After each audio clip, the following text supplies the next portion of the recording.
Eu quero fazer só uma reflexão com vocês, e ela está em Marcos, capítulo 10, verso 17. Eu quero refletir com vocês aqui. Vamos dar uma olhada nessa primeira tradução. Isso. E pondo-se a caminho, correu para ele um homem, o qual se ajoelhou diante dele e lhe perguntou: Bom mestre, que farei para herdar a vida eterna? E Jesus lhe disse: Por que me chamas bom? Ninguém há bom senão um, que é Deus. Tu sabes os mandamentos: não adulterarás, não matarás, não furtarás, não dirás falso testemunho, não defraudarás alguém, honra teu pai e a tua mãe. Ele, porém, respondendo, lhe disse: Mestre, tudo isso guardei desde a minha mocidade. E Jesus, olhando para ele, o amou e lhe disse: Falta-te uma coisa. Vai, vende tudo quanto tens, dá-o aos pobres, e terás um tesouro no céu. E vem e segue-me. Mas ele, contrariado com essa palavra, retirou-se triste, porque possuía muitas propriedades. Então Jesus, olhando ao redor, disse aos seus discípulos: Quão dificilmente entrarão no reino de Deus os que têm riquezas. E os discípulos se admiravam dessas suas palavras. Mas Jesus, tornando a falar, disse: Filhos, quão difícil é para os que confiam nas riquezas entrar no reino de Deus. É mais fácil um camelo passar por o fundo de uma agulha do que entrar um rico no reino de Deus. Feche seus olhos. Senhor nosso Deus e Pai, em nome de Jesus, eis aqui a tua palavra. Continua falando conosco. Usa-me como um canal de bênção nesta hora, em nome de Jesus. Você pode dizer amém? Amém. Bom, essa história é uma história narrada em 3 evangelhos. Mateus, Marcos e Lucas narram a mesma história. Me parece que Mateus diz apenas que é um indivíduo. Lucas diz que esse indivíduo é jovem. Mas Marcos quer trazer uma responsabilidade. Então Marcos diz: um homem. Me parece que o propósito de Marcos é responsabilizar. Não interessa se ele é jovem ou não, se eu vou identificá-lo ou não. Marcos me parece que utiliza uma linguagem que tem por propósito trazer uma responsabilidade sobre as decisões. Enquanto Lucas me parece dizer que talvez este moço, por sua imaturidade e por ser jovem, ele ainda não tem muita habilidade para separar as coisas materiais das espirituais.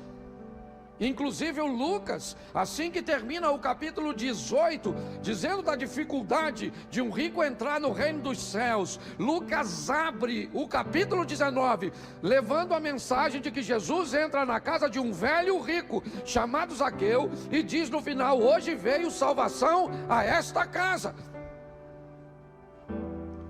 Lembre que ele está discipulando seus discípulos. Então no capítulo 18 de Lucas, ele diz: olha como imaturos lidam com coisas materiais. São capazes de colocar essas coisas acima da alma, acima da salvação, acima de Deus. Mas olhe como o maduro é como se fosse o jovem rico e o velho rico. Então em momento nenhum Deus está proibindo as riquezas. Ele está apenas mostrando que o dinheiro é um excelente servo, porém é um péssimo senhor. Mas Marcos não tem essa tônica. Marcos traz uma responsabilidade, e ele vai citar algumas coisas muito importantes. Pondo-se de caminho, correu um homem, seja quem ele fosse. Ele é um homem, e isso o torna responsável por suas decisões.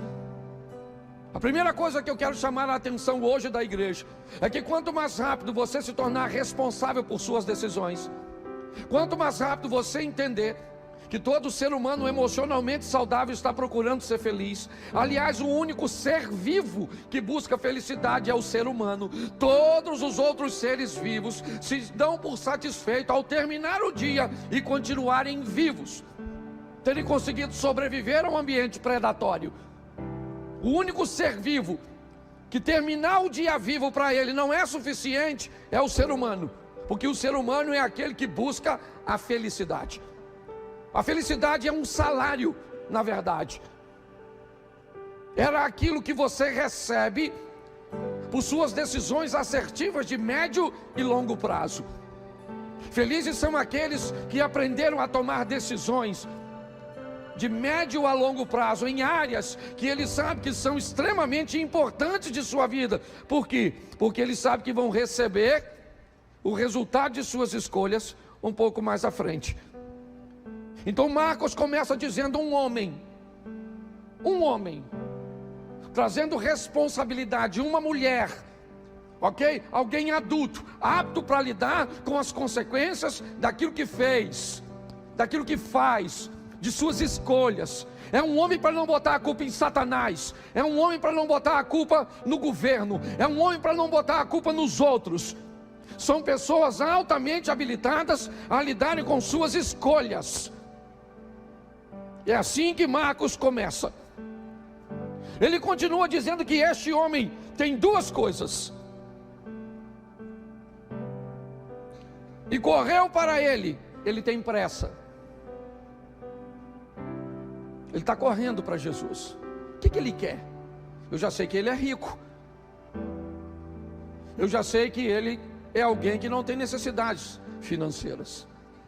Ele é alguém que está extremamente organizado com suas coisas, que tem muitas posses. Mas o que ele está, ou que pressa é essa que ele tem? O que ele está querendo? Que para ele precisa empregar uma velocidade para alcançar Jesus.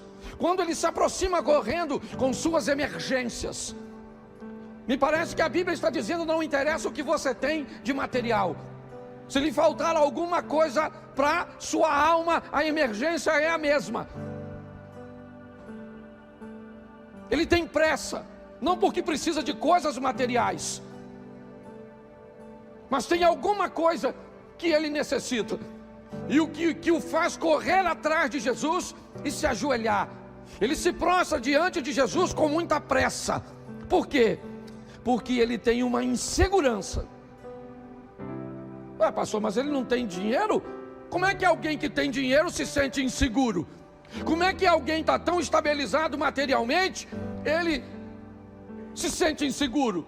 Porque todo ser vivo se sente inseguro, porque ele é vivo, mas está sempre bem pertinho da morte. Ninguém sabe o dia nem a hora. E é assim que funciona. Lembra quando Jesus utiliza essa figura de linguagem? Ainda hoje te pedirão a alma. E o que tu tens reservado? Ele tem pressa, sim. Ele tem uma necessidade, ela não é material. Ele se ajoelha e ele vai conversar com Jesus. E ele diz assim para Jesus, ainda no verso 17: bom mestre, que farei para herdar a vida eterna? Preste atenção. Que farei para herdar? O que eu tenho que fazer? Presta atenção que o verbo está no futuro. Ele não diz: o que eu fiz me dá direito à vida eterna. O que eu faço me dá direito à vida eterna. Ele diz: o que eu preciso fazer para herdar a vida eterna? Bom, ao que tudo indica, este mundo ele já ganhou. Só que a Bíblia diz que adianta o homem ganhar o mundo inteiro e perder a sua. Então ele não tem problema com vida terrena. A vida dele é organizada, a vida dele está certinha. Ele é alguém próspero segundo a sua medida. É importante nós olharmos isso. Ah, pastor, então ele está em pecado, por isso que ele está... Não, por favor. Não condicione sua riqueza ao pecado. Você vê que quando Jesus narra para ele os mandamentos, não há nenhum questionamento de Jesus, há uma afirmação.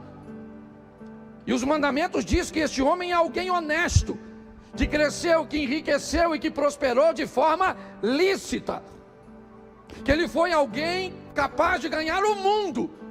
O grande problema deste homem é que ele é tão responsável que ele sabe separar o que é ganhar o mundo e o que é herdar o reino de Deus. E é essa a dúvida dele. Seu dinheiro não lhe garante que ele vai herdar o reino dos céus. Esse é um assunto que para ele ainda está pendente. Suas contas estão pagas, suas coisas estão todas organizadas. Ele é alguém sério, honesto, mas tem um problema: ele não tem certeza de sua salvação. Então ele diz: bom mestre, que farei para herdar a vida? E aí Jesus pergunta: por que me chamas bom, cara? Por que é que você está me chamando de bom? Por que o elogio? Por que esse adjetivo sobre mim? Deixa eu te explicar uma coisa, homem. Bom só há um, que é Deus. Escute o que esse camarada está ouvindo de Jesus. Me parece que quando ele chama Jesus de bom, na verdade ele está falando mais de si mesmo do que de Jesus. Ele está querendo dizer: com o estilo de vida que eu levo, honrando o pai e mãe, não defraudando ninguém, não adulterando, não matando, não roubando. Você vê que Jesus cita 6 mandamentos para ele, fica somente 4 de fora. E todos os 4, inevitavelmente, pelo menos 3 deles têm relações com questões materiais. Dividir o dinheiro com o próximo, amar o próximo como a ti mesmo, honrar a Deus, o que nós acabamos de fazer com dízimos e ofertas. Eu não vou falar disso, não vou me deter, mas eu preciso mostrar a vocês o que está acontecendo aqui. Jesus, quando diz para ele: eu não sou bom, bom só há um. Quando Jesus diz bom só há um, que é Deus, o que é que Jesus está dizendo para o garoto?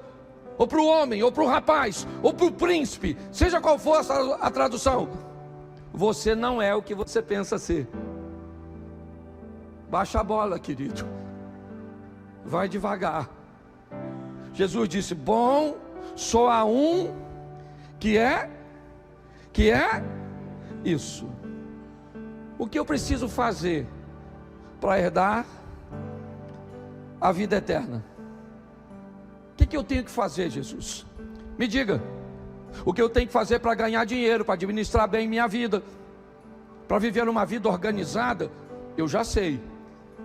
Eu não estou com problema nessa área. Meu problema é porque eu preciso saber o que eu tenho que fazer para herdar a vida eterna. Jesus então diz para ele algo aparentemente simples. E o texto diz assim: você conhece os mandamentos. Note que ele não pergunta. Ele poderia perguntar: você conhece os mandamentos? E o rapaz diria: lógico que eu conheço. Jesus não pergunta, Jesus afirma. Na afirmação de Jesus, ele está dizendo para o rapaz: eu sei quem você é. Eu conheço você. Eu conheço você como eu conheço Natanael. Eu conheço você como eu conheço Zaqueu. Eu conheço você como eu conheço a mulher samaritana. Eu sei o seu nome, sei onde você mora, sei tudo o que você viveu até o presente momento, porque eu, na figura de Deus, te teci no ventre da sua mãe. Então você pode enganar qualquer um, a mim não. Então Jesus disse: você conhece os mandamentos, e eu vou te explicar aqui agora qual você conhece. Deixa eu ler para vocês. Não adulterarás, não matarás, não furtarás. Note, está falando da integridade do indivíduo. É isso que Jesus está falando. Esse cara é um cara íntegro. Ele não enriqueceu de forma ilícita, roubando nem lesando ninguém. Vamos mudar agora? Olha a moral do cara, certo? Não dirás falso testemunho, tudo isso, certo? Não defraudarás alguém, e honra o teu pai e a tua. Olha o que ele disse logo em seguida para Jesus: mestre, tudo isso eu tenho guardado desde a minha... Opa, aí está o problema.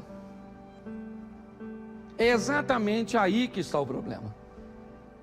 Quando ele diz, eu tenho feito tudo isso desde a minha mocidade, ele está dizendo para Jesus: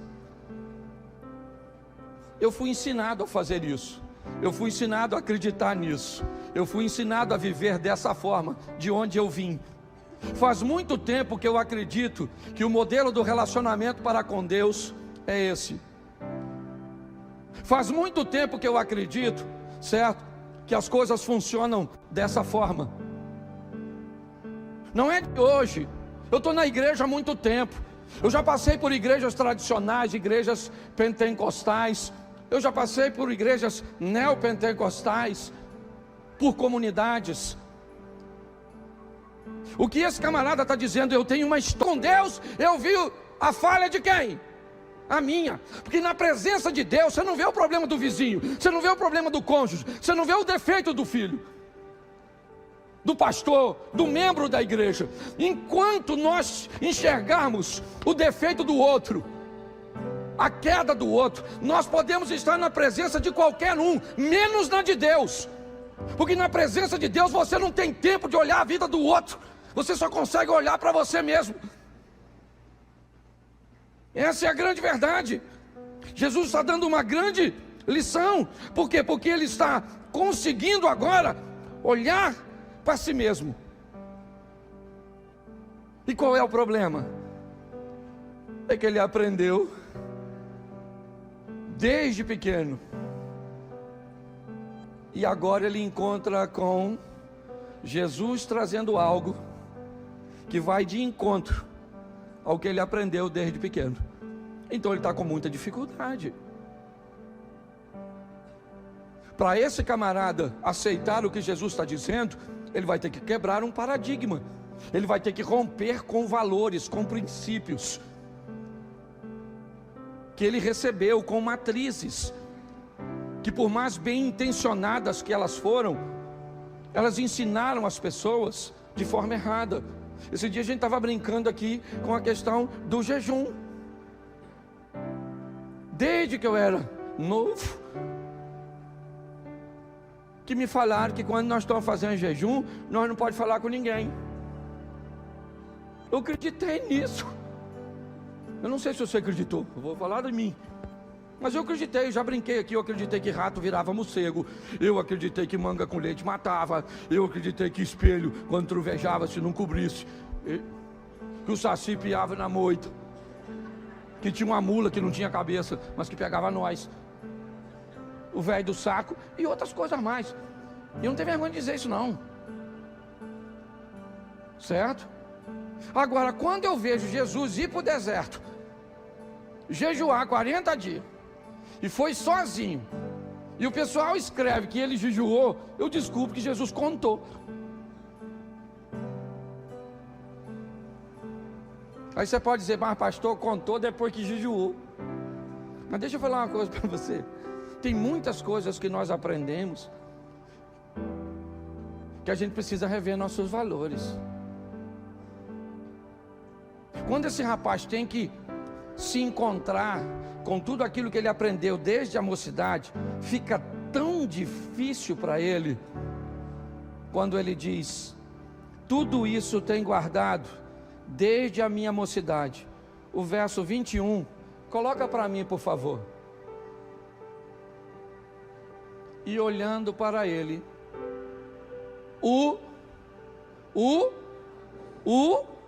preste atenção, Assim que ele diz que faz tudo aquilo desde sua mocidade, o texto diz: Jesus olha e o ama, porque está entendendo por que para ele é tão difícil romper. Por que para ele é tão difícil se encaixar? Por isso eu não acredito, a via de regra, de mudanças instantâneas. Para mim, as mudanças mais seguras são aquelas gradativas, cujo qual todos os dias nós vamos avançando um pouquinho para nos tornarmos melhor.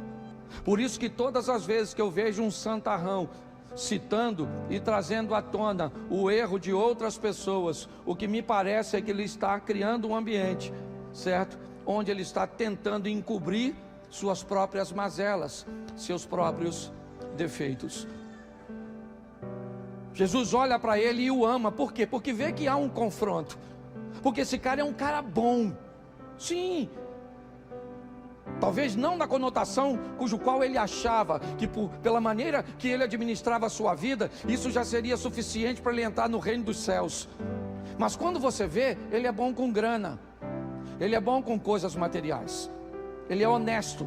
Jesus afirma, dizendo para ele: eu sei que você conhece e não rouba, eu sei que você conhece e não adultera, eu sei que você conhece e não mata, eu sei que você conhece e não cobiça as coisas dos outros. Eu conheço você, eu sei quem você é. Mas quando você está se deparando com algo novo, que precisa romper com alguma coisa do passado, e aí eu poderia usar isso para aplicar em diversas áreas da vida. Está aqui gente que é especialista na área.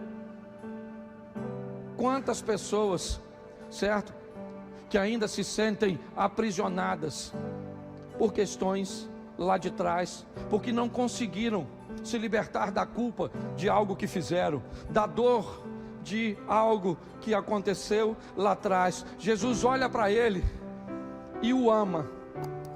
É como se estivesse olhando e dizendo: eu estou entendendo, mas só que você precisa vencer isso. Você vai precisar vencer, você vai precisar romper com isso. Eu estou entendendo, eu sei que é difícil para você muitas vezes enfrentar uma estrutura que você foi ensinado desde pequenininho, no ambiente do espiritismo, do catolicismo e de tanta. E eu não estou dizendo que nós estamos certos, não é isso. Eu só estou usando a Bíblia como base, é só isso, e respeitando todas as religiões. Eu sei que você, para se tornar um bom marido, você vai ter que ter um encontro, sabe, com o comportamento do seu pai, e aquilo que você viu ele fazer. E hoje, quando os pastores utilizam a Bíblia para pregar na igreja, o que acontece nesse momento é que entra em conflito aquilo que você viu, aquilo que você aprendeu, aquilo que você viveu, com um novo ensinamento. Então é difícil você se tornar gentil, é difícil você se tornar um cavalheiro, é difícil você se tornar uma dama. É difícil dizer para você: cuidado com o seu decote, cuidado com a saia curta, cuidado com esse ambiente cujo qual você pode se distanciar. Mas quando nós falamos isso, boa parte das pessoas não conseguem, porque entra em choque. É desde a mocidade, desde pequena, que ela viu pessoas se vestirem desse jeito, falarem desse jeito, administrarem dinheiro desse jeito, ter sua vida espiritual desse jeito. E de repente aparece alguém como Jesus, trazendo algo novo que entra em choque. Então Jesus olha para o garoto, que talvez eu e você colocaríamos defeito, e o ama. Olhando para ele, o amou, ele disse: preste atenção, Jesus o amou, sim ou não, mas não baixou a régua para ele entrar no seu reino. Você está entendendo? Ele ama, mas não baixa a régua. Ele ama, mas não vai abrir uma concessão para qualquer tipo de pessoa entrar. Não é assim. Ele o amou e lhe disse: falta-te uma coisa, uma só. Eu não sei se isso pode ser um elogio ou uma crítica, mas se eu encontrasse Jesus e ele falasse comigo: Cláudio, só te falta uma coisa, eu ia falar: caramba, pô, tô bonito na foto, uma coisa só. Falta-te uma coisinha, uma coisa. Pô, só por uma coisa. O que ele disse agora? O que ele disse? O que ele disse? Vai. Porque todo mundo que encontrou com ele, depois que encontrou, foi. Vá e não peques mais. Vá e mostre a seus familiares quão grandes coisas fez o Senhor por ti e como teve misericórdia. Quer ir para o Velho Testamento? Vamos lá. Vai, certo? Pega o azeite, vende, paga a tua dívida, certo? E vive do resto. Vá, vai, vá. Porque depois que você encontrou com ele, você tem que ir. João capítulo 8, a mulher adúltera: vai e não peques, mas vai, a tua fé te salvou. Sempre vai, vai. Porque o encontro com Jesus é um encontro para nos enviar e não para nos reter. Por isso ele diz para o rapaz: falta-te uma coisa, vai. Mas antes de você ir, eu vou falar o que te falta. Falta o quê? Vende tudo que tu dá aos, terás um tesouro no. Vem e preste atenção. Olha o que Jesus disse: falta-te uma coisa. Pega tudo que você tem, vende. Sim ou não? Faz o que com o que você tem? Dá pus e fica pobre. Vá, pega tudo que tu tem, fica pobre, dá o dinheiro aos. Ô, gente, deixa eu falar uma coisa para vocês. Há um tempo atrás eu estava vendo uma pesquisa e ela dizia o seguinte: o sucesso só gosta de viver num ambiente confortável. Sucesso não gosta de ambiente instável. Sucesso não gosta de pessoas desequilibradas. Algumas pessoas podem dar sorte, e a sorte pode trazer para ela o sucesso.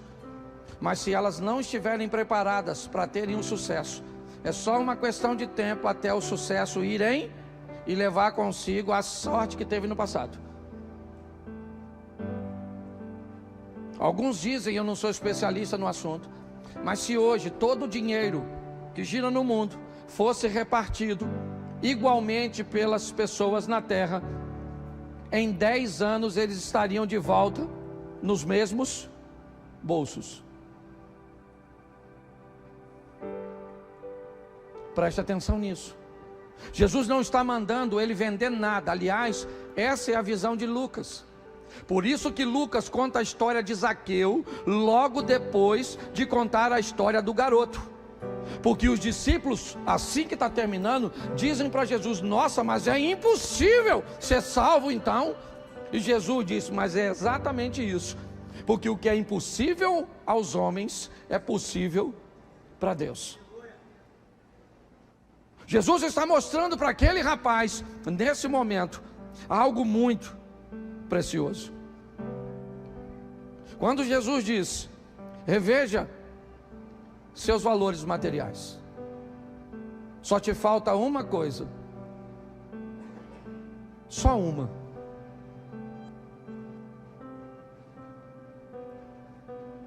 Os seus recursos materiais, a sua visão material está sobrepondo, está acima E nós precisamos eliminar tudo isso. O texto diz, bota o 22. Mas ele contrariado, claro que é contrariado com essa palavra. A palavra de Jorge Linhares na última quarta-feira. Uma palavra que sai do púlpito, que na maioria das vezes não te contraria, não te confronta, não diz que você precisa de uma mudança, de um reposicionamento, que não faz você ficar chateado, como disse ele, com o pregador, ou com aquilo que foi dito. Jesus disse para ele: pega tudo que tu tens. Preste atenção, garoto. Você quer vir atrás de mim, rapaz? Então vamos lá. Pega tudo que você tem. É isso aí? Pega tudo que você tem, vende, dá para os pobres. Aí você vai ter um tesouro no céu. E depois você vem em mim. Porque eu não estou querendo seu dinheiro, eu estou querendo você. Se o que você acha que eu estou querendo é seu dinheiro, se o que você acha que você vai entrar na igreja porque você é rico, tem um carro importado, tem uma empresa, porque você tem um nome, aqui nós vamos te tratar melhor, você não sabe nada sobre reino. Daquela porta para dentro, todos nós somos iguais. E quando chegamos perto um dos outros, descobrimos duas coisas fantásticas. Primeiro, que eu tenho defeito que você não tem. E segundo, que eu tenho virtudes que você não tem. Esse rapaz está recebendo uma grande lição juntamente com os discípulos. Vai, vende tudo que tu tens, dá aos pobres, terás um tesouro no céu. E vem, cara, vem sem dinheiro. Ele podia fazer isso, sim ou não? Sim ou não? Sim, não era nem para ficar triste. Ele era um cara altamente habilitado para lidar com dinheiro. Sim ou não? Você acha que ele ganharia o dinheiro todo de novo ou muito mais? Sim ou não? Porque ele era alguém que vivia dentro dos princípios. Ele não ficaria pobre. Não. Só que ele sabe muito sobre obedecer, mas pouco sobre o propósito da obediência. É assim. Ele vira as costas e vai embora. E Jesus diz para ele: ô rapaz, ei, chega aí. Mas não, cara. Peraí. Não vende tudo não. Ó, vende só 50%. Fica com os outros 50%. Mas me segue. Entendeu? Sai da igreja não. Vem comigo. Jesus falou isso? Sim ou não? Porque senão ele baixava a régua.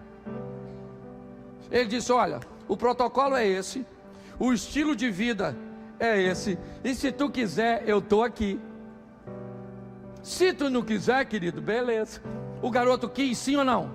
Ou o homem quis, sim ou não? Foi para o inferno? Sim ou não? Foi ou não foi? Não, foi não. Ele não foi porque não morreu. Quem garante que esse garoto não foi e pensou? Aí logo em seguida descobriu que Jesus foi na casa do Zaqueu. Falou: olha lá, rapaz, o rico entrando e eu lascado de fora. E nossa, para mim ele mandou dar tudo. O Zaqueu foi só 50% que deu. Jesus nem mandou, ele deu porque quis. Preste atenção nisso. Eu tenho falado muito sobre o modelo de relacionamento para com Deus. Eu não sei o que Deus quer de você. Eu só tenho certeza de que o que Ele quer de você não é a mesma coisa que Ele quer de mim. Isso eu tenho certeza. O que Ele tem para mim não é a mesma coisa que Ele tem para você. O que Ele pode fazer na minha vida, Ele pode fazer na sua, mas não vai fazer. E o que Ele vai fazer na sua, Ele não faz na minha, porque não é o propósito dEle para mim me dar o que Ele tem para você. Nós precisamos entender isso. Esse rapaz, essa história, ela termina aparentemente estranha, é verdade, mas a do Nicodemos também terminou. Ele foi de noite ter com Jesus. Jesus lhe disse: põe para mim João 3. É 3? Eu acho que é. João capítulo 3. Isso, havia entre os fariseus um homem chamado Nicodemos, príncipe dos judeus. Este foi ter de noite com Jesus e disse-lhe: Rabi, bem sabemos que és mestre vindo de Deus, porque ninguém pode fazer esses sinais que tu fazes se Deus não for com ele, certo? E Jesus respondendo disse: na verdade te digo, que aquele que não nascer de novo não poderá ver o reino de Deus. Põe aí. Ele disse-lhe Nicodemos: como pode ser um homem nascer de novo sendo velho? Porventura poderia exonar o ventre de sua mãe para nascer? O que Jesus disse? Certo? Aquele que não nascer da água e do Espírito não pode entrar no reino de... Isso, vamos lá. O que é nascido da carne é, o que é nascido do Espírito é... Vamos embora. Não te maravilhe de que tenha te dito necessário vos é nascer de novo. Vamos lá. O vento sopra onde quer e ouve a sua voz e não sabe de onde vem nem para onde vai. Assim é todo aquele que é nascido do... Vamos embora. Nicodemos respondeu e disse: como pode ser isso? Jesus respondeu e disse: tu és mestre de Israel e não sabe isso? Se na verdade te digo, certo? O que nós dizemos e sabemos e testificamos, o que vimos e não aceita o nosso testemunho. Se vos falei das coisas terrestres, não cresce como mais se eu falar das coisas celestiais. Ora, ninguém que subiu ao céu, depois você lê, que eu não sou obrigado também a ler tudo. Eu só queria que você entendesse uma coisa. Depois dessa conversa, o tal do Nicodemo vai para casa. Aconteceu alguma coisa, sim ou não? Capítulo 3. Bota aí, capítulo 7, versículo 51. Dá uma olhada nesse camarada aí. 7,51 de Nicodemo. De João. De Nicodemo. Volta aos 50. Isso. Nicodemos, o que era um deles, o que de noite fora ter com, disse-lhes: porventura condena a nossa lei um homem sem primeiro ouvir e ter conhecimento do que faz? Olha o que disseram. Responderam eles e disseram: és tu também na Galileia, rapaz? Examina e verás que da Galileia nenhum profeta surgiu. E cada um foi para sua casa. Gosto desse texto. Estava falando mal de Jesus, sentando por rede. Aí Nicodemo falou: parada é essa, maluco? Poxa, nós não temos direito de falar mal de um camarada sem saber direito. Aí os caras falaram assim: ô Nico, escute só. Na Galileia não veio profeta nenhum não, rapaz. Lê a Bíblia, miserável. Entendeu? Você também está acreditando nesse negócio? O que o Nicodemo fez? Foi para casa, falou nada. Sim ou não? Capítulo 19, versículo 38, 39, 40. Dá uma olhada no Nico agora. Depois disso, José de Arimateia, que era discípulo de Jesus, mas eu gosto dessa expressão, discípulo oculto. Conhece alguns? Assim, ó. Aquela turma que é discípulo, mano.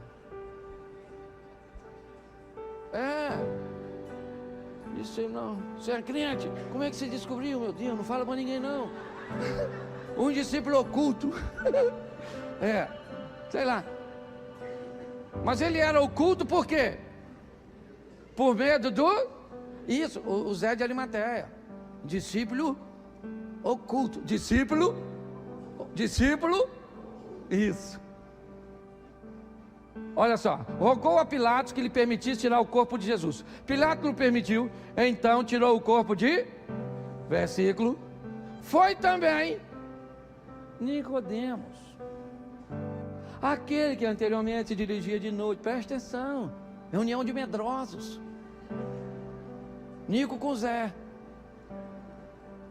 Lembra o profeta Isaías? Sou um homem de lábios impuros, porque habito no meio de um povo de puros. Sou um discípulo oculto, porque ando com discípulo oculto.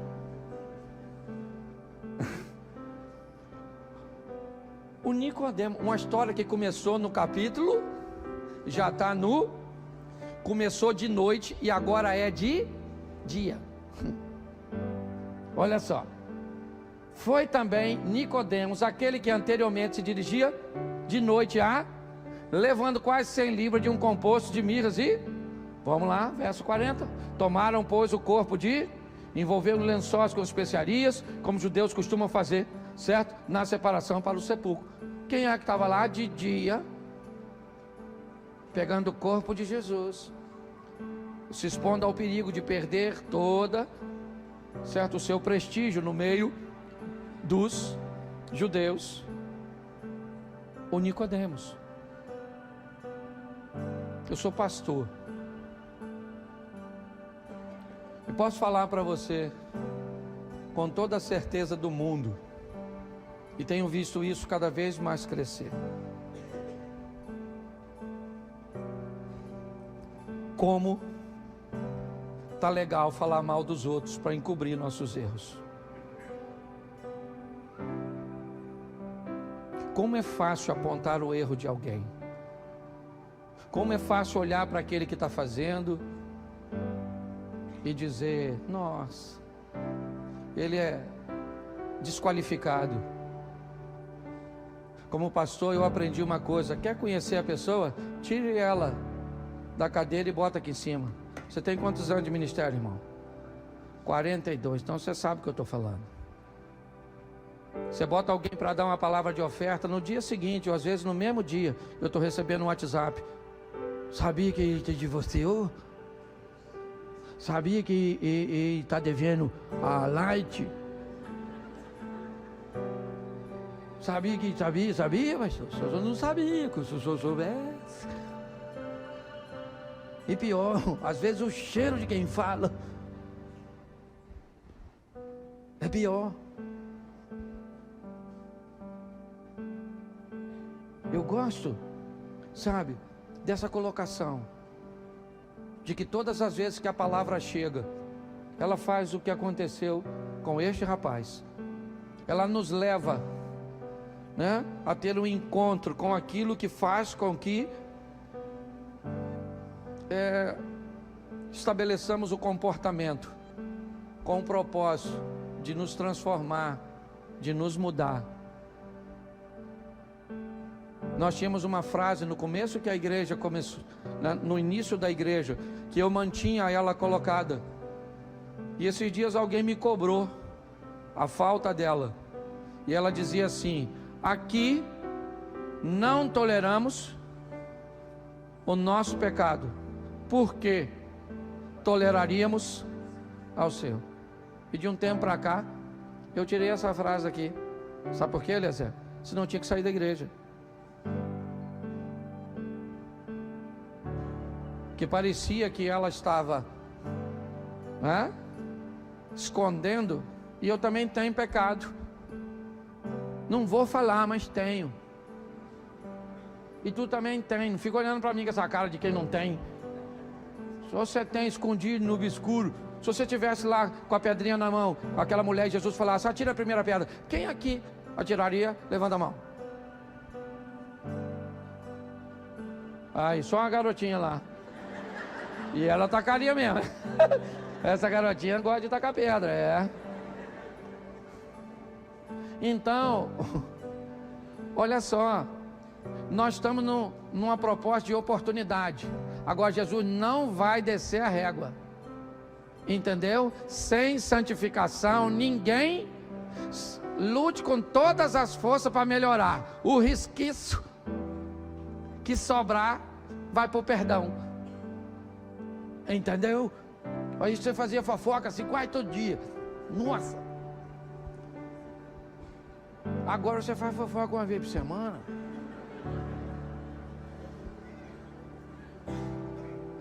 É ou não é? O que é isso? Evolução. Você brigava com a sua esposa, xingava a mãe dela. Hoje você briga, xinga uma prima de 2º grau. Diminuiu a intensidade. Você está rindo, mas é sério. Nós estamos aqui para melhorar. Se uma hora você achar que não dá para caminhar com a gente, que você é santo demais, procura uma igreja que tem mais santo que nós. Porque nós vamos continuar aqui, meu filho, lutando para ser crente, pedindo a Deus todos os dias misericórdia. Senhor, nos ajuda para a gente melhorar, servir de exemplo para alguém. Vamos embora. E o dia que você vê alguém da igreja, por favor, fazendo algo de errado, me permita usar você como elemento de prova, porque senão eu não posso fazer nada. As pessoas falam: pastor, vou falar uma coisa para o senhor aqui, ó, mas o senhor não fala o que eu falei, mas fulano está fazendo isso e isso, mas O senhor tem que corrigir. Mas então vamos lá, para a cariação. Vamos levar o criminoso. Não quero me comprometer. E aí eu me lasco. Tem gente na rua aí que eu tive que afastar porque fez besteira, mas não pude falar a besteira que fez. A família dele toda passa e vira as costas para mim.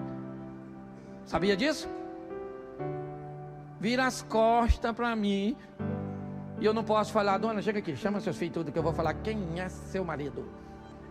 Pronto, desgracei um casamento. Então lasca em mim. Mas eu estou feliz. Apanhando igual isso, boi ladrão. Mas estou feliz. Lutando para ser crente igual você. Pastor, o senhor é louco, o senhor fala dos seus defeitos? Claro, eu vou falar dos seus. Então vamos sair, sabe para quê? Para viver uma vida de crente. Dobrar o joelho e falar: Senhor, como eu vejo o defeito dos outros. Pai, os meus eu estou ceguinho. Mas da minha mulher eu sei tudo. Meu pai do meu filho, o bicho é preguiçoso, é porco, é isso, a minha filha é burra, é isso, aquilo, minha sogra, mas aquilo é o cão, e eu? Eu não sei, eu sou uma pessoa assim, honrada, decente. Será que é só eu que... Então vamos lutar para ser crente. Olhar para as pessoas igual Jesus olhou, com amor. Você pode ficar de pé? Nós já vamos embora. Olha para quem está do seu lado e diz assim: eu sei quem você é. Aí fala agora assim para ela: para de olhar para mim, para. É isso aí. Pastor, eu queria aceitar Jesus, queria voltar para Jesus, queria conhecer mais sobre vocês. Aqui está bem divertido. Atrás daquela câmera tem uma sala. Lá na sala vai ter alguém para te receber, para orar por você, se você quer aceitar Jesus. Se você quiser uma informação dos nossos cultos ministeriais ou dos nossos cultos regulares, tá certo? Lá você pode. Ah, pastor, mas eu não tenho que fazer uma confissão pública. Tem, fica tranquilo. Futuramente você vai vir aqui à frente. Nós só estamos invertendo o processo. Porque tem gente que levanta a mão, vem aqui e depois some. Então você vai lá primeiro, porque depois, se você sumir, a gente não sente nem falta. Não vê aqui não. Não é, não é isso não. É só para não expor você. E nem a igreja. Você tem que saber o que você quer. Jesus não está na promoção não. Entendeu? Aqui não tem promoção. Você quer Jesus? Quer Jesus? Não é assim não. 50 centavos, 20. Não. Então você quer receber Jesus? Ó, lá vai ter gente para orar por você, para te dar atenção. Caminha com a gente, vê se nós somos sérios, vê se a nossa teologia é legal, vê se a nossa dinâmica é boa. Aí depois você diz: agora eu quero. Aí vai lá, faz escola de servo, escola de batismo. Olha que legal. Aí vem para cá caminhar com a gente, ajudar os outros. Posso ouvir um amém? Amém. Isso. Feche seus olhos. Pai, muito obrigado por essa noite.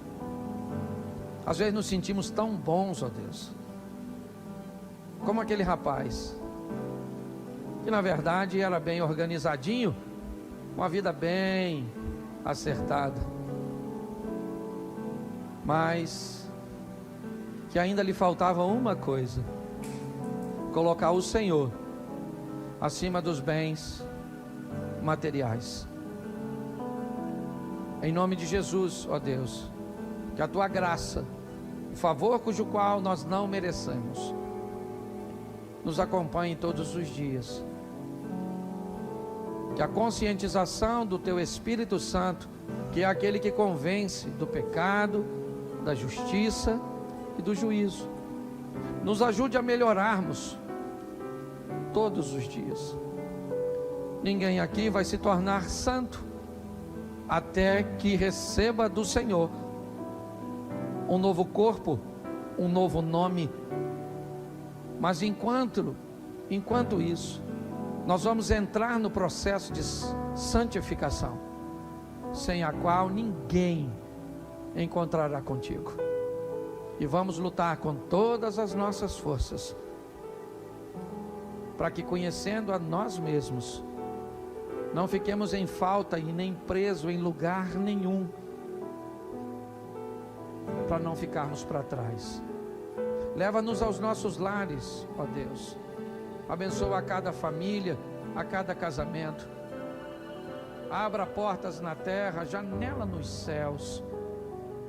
Que possamos olhar para as pessoas com o olhar que o Senhor olhou para aquele homem, para aquele rapaz, para aquele príncipe, com amor, entendendo que quando pessoas são confrontadas com suas matrizes, a mudança, ela é extremamente desafiadora. Mas que possamos vencer, ó Deus, para alcançarmos a estatura de varão perfeito. Continua conosco, leva-nos aos nossos lares, guardado por tuas mãos poderosas. Que o grande amor de Deus, nosso Pai, a graça de nosso Senhor e Salvador Jesus Cristo e as doces consolações do Santo Espírito de Deus seja para com todo o povo do Senhor, e todos digam: A Bíblia nos desafia constantemente a olharmos para nós mesmos e refletirmos sobre nossa postura diante das dificuldades alheias. Em Lucas, no capítulo 10, versos 30 ao 37, Jesus nos conta a parábola do bom samaritano, onde um homem é assaltado e deixado ferido à beira do caminho, enquanto o sacerdote e o levita, homens considerados religiosos, passam sem ajudar, enquanto o samaritano se compadece daquele homem e lhe oferece ajuda. Com essa história, Jesus não apenas nos ensina sobre o amor ao próximo, mas também nos convida a refletir que tipo de pessoa eu sou. É fácil julgar os papéis do sacerdote e do levita nessa parábola, mas talvez seja um pouco mais difícil ver como às vezes a nossa própria vida reflete atitudes semelhantes. Quantas vezes, por estarmos focados em nossas tarefas e responsabilidades, acabamos ignorando as necessidades daqueles ao nosso redor? O sacerdote e o levita representavam a religião. Eles são homens zelosos que obedecem com firmeza os mandamentos que foram escritos na lei de Moisés. Eles também estavam ocupados com as suas obrigações e não se inclinaram a ajudar ao próximo e demonstrar ali o verdadeiro propósito da fé. Jesus nos alerta em Mateus 23 sobre a importância de não negligenciarmos a justiça, a misericórdia e a fé. Será que, assim como o sacerdote e o levita, nós também priorizamos a aparência de espiritualidade ao invés de vivê-la de maneira prática? Ou será que nós mesmos colocamos alguns mandamentos à frente daquilo que Jesus realmente considera importante? Quando você vê alguém em necessidade, qual é a sua reação imediata? Será que você está disposto a se aproximar, mesmo que isso exija sair da sua zona de conforto ou dos seus padrões de religiosidade? O samaritano não tinha a obrigação religiosa ou social para ajudar aquele homem, mas ele escolheu agir de compaixão. Ele cuidou das feridas dele, ofereceu abrigo, recursos, demonstrando um amor que ultrapassa as barreiras sociais e religiosas. Esse ato mostra que o verdadeiro amor ao próximo está nas ações e não apenas nas palavras. Em João, no capítulo 13, versos 34 e 35, Jesus diz: "O novo mandamento vos dou, que vos ameis uns aos outros, assim como eu vos amei, que também vos ameis uns aos outros." O samaritano nos ensina que a compaixão genuína vai além de nossas diferenças.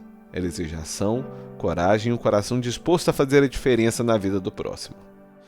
Muitos frequentam a igreja não apenas buscando a mensagem da salvação, mas também em busca de um ambiente acolhedor onde possam se sentir amados e aceitados. A recepção calorosa, a empatia demonstradas pelos irmãos da igreja são essenciais para que todos se sintam parte do corpo de Cristo.